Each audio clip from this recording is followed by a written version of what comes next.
The Assetto Corsa Evo update 0.5 is here, and I think it gives me the best understanding I've had yet on what Assetto Corsa Evo actually is, because in this update we're not getting an expanded career mode. In fact, they've taken career mode elements away. You no longer boot into like the open career mode option, it's all being condensed. We're not getting any free roam elements here. Again, that seems to be quite a while away. What we're getting is, in my opinion, the core of the Assetto Corsa Evo experience and what it's been like for me since day one, because this is what I've expected from Evo, this is what I've really assessed Evo on, and that is a hot lapping slash track day experience. So I'm here in the brand new BMW M2, other cars have come like the Porsche 911 GT3 RS, also like the Dallara EXP, other cars like that, the Toyota A86. Feels like maybe like 7 or 8 cars have come with this update. And also Watkins Glen, where I'm driving now, has come, and also Paul Ricard, which is not a track I particularly like, but that's also come in the update. So for me, this is like meaty Assetto Corsa Evo stuff. It's about driving cars that are maybe like a little bit too powerful for me to control, and I have to learn the quirks of the cars to actually master them. So again, this BMW M2, I think it's like the M edition or whatever, is like just got a bit too much for me on the exit. Whoa! And it's the same feeling I have when I go and I track like really powerful cars, where you realise, hang on, this thing's got like 600 horsepower. It's a bit insane. And there's all sorts of software trickery normally keeping you pointed in the right direction, which you can turn off in Evo, but it's a bit harder to turn off in the real life unless you fancy on putting it into the wall. And this is quintessential Evo, so there are poor things going on here. For example, the AI is not very good. I feel like it may have been slightly improved, but it's still not very good. The performance is not perfect, like the performance is pretty good. You can see the brake lights flashing there, but it's not absolutely buttery smooth. Like, it still needs some optimization, in my opinion. We're running a like 24 car lobby here, and we're on a 4090 PC, so pretty beastly PC. You can see they have improved some stuff about the track limit, which is great, but I think that's all going towards their competitive side, which for me is, I'm not really interested in driving this car competitively. And I'm not really interested in driving any of the cars they've added in this update competitively. Like, you know, if it's a GT3, then... If it's a GT3, then fine. I'll drive a GT3 competitively. So we have a massive... Look at the radar. Look at the mess that was. Nice to see some proper damage in racing games. But I want to kind of mess around here. I want to explore the cars. I wanted to maybe go through the different variants that Evo adds that I think is really cool. For example, you can see on the Toyota A86, they've got all these different cars, and like this anime one seems to be like absolutely insane, for example, with the amount of power. And it's about exploring cars. Now, I do wish here there was still the career mode, and you know, I would start in less powerful cars and have to enter championships and have good results to scrape a bit of money to buy a new car. Maybe it's a second-hand car, maybe it looks second-hand, and then go into championship. Maybe by the end of the championship I need to upgrade some parts, so I do that. I don't think Assetto Corsa and Kunos were ever going to be able to do that. Like, if you go and have a look at the credits for this game, there are not a lot of people working on this game, and people like Fernando Barbarossa is working on like a couple of things. So like, you see all the names here, like some of them are working on a few different things at the same time. Like, there's not enough here to develop a career mode. There's also, in my opinion, there's not enough here to develop a really hustling, bustling, free roam, open world, living, breathing world, which is a kind of a separate issue. But I can see why they've dropped career mode, because I just don't think they were going to do a good enough job of it, to be honest, and they've had to make a difficult decision to cut it. There's such difficult questions around that with the way the game was marketed and the game was reported on. So some people were reporting on the game as having like, you know, being like a car RPG thing. I don't think that it was ever going to really be like that. Evo has always been for me like a hot lapping game, a time trialing game where you explore these cars and you have a personal relationship with these cars. For example, why don't we let's get in this Dallara, right? Which is a pretty crazy car. I don't know too much about it, but I'm going to get to know about it. So we'll take it to Paul Ricard, which is a circuit I absolutely detest. But we'll take it here and we'll understand about the car. And again, I'm not interested in doing this competitively. Even as a competitive person myself, someone that does competitive racing in like iRacing, Gran Turismo 7, whatever, for me, Evo is not that kind of game. So that is the biggest thing that worries me at the moment about Evo, is this kind of relentless push towards competitive multiplayer.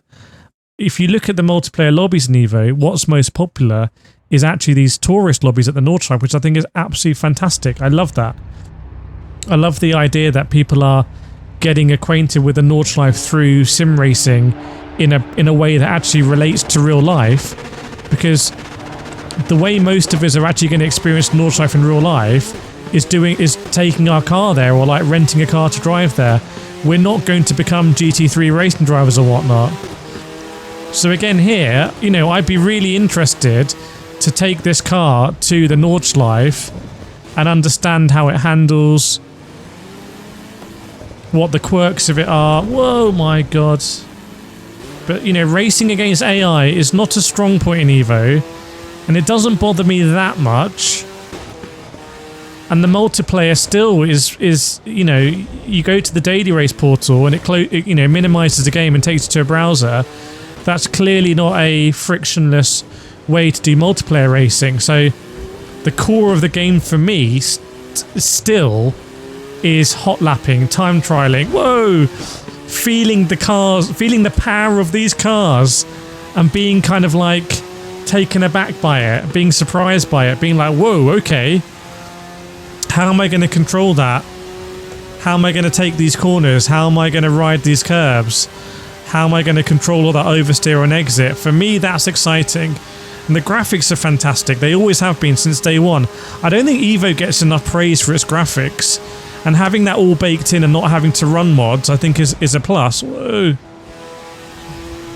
This is where Paul Ricard for me gets a bit like, I don't really know.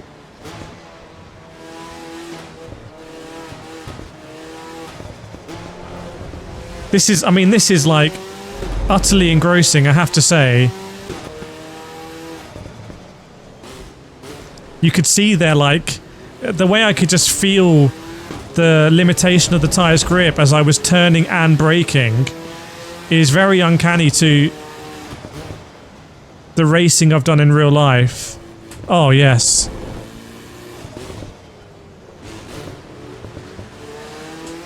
And it doesn't need to be competitive for me. It's like this personal journey of understanding the car. And therefore, like, taking my time more to enjoy the car, not being a slave to the stopwatch and a slave to the Delta. I don't care. The Delta has no power over me here because it's such an engaging process just driving the car on this track. And to be honest, the free roam is going to have to be very good to tempt me away in Evo from these sort of experiences.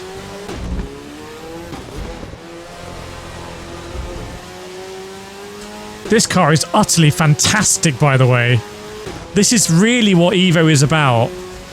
I don't know whether they thought they might sell more copies and therefore, they'd be able to hire more people to like flesh out career mode or something. It would be really cool, obviously, like I said, to do that journey on cheaper cars and then, you're like, I want to become the Dallara EXP champion, Asian champion or something, or Western champion.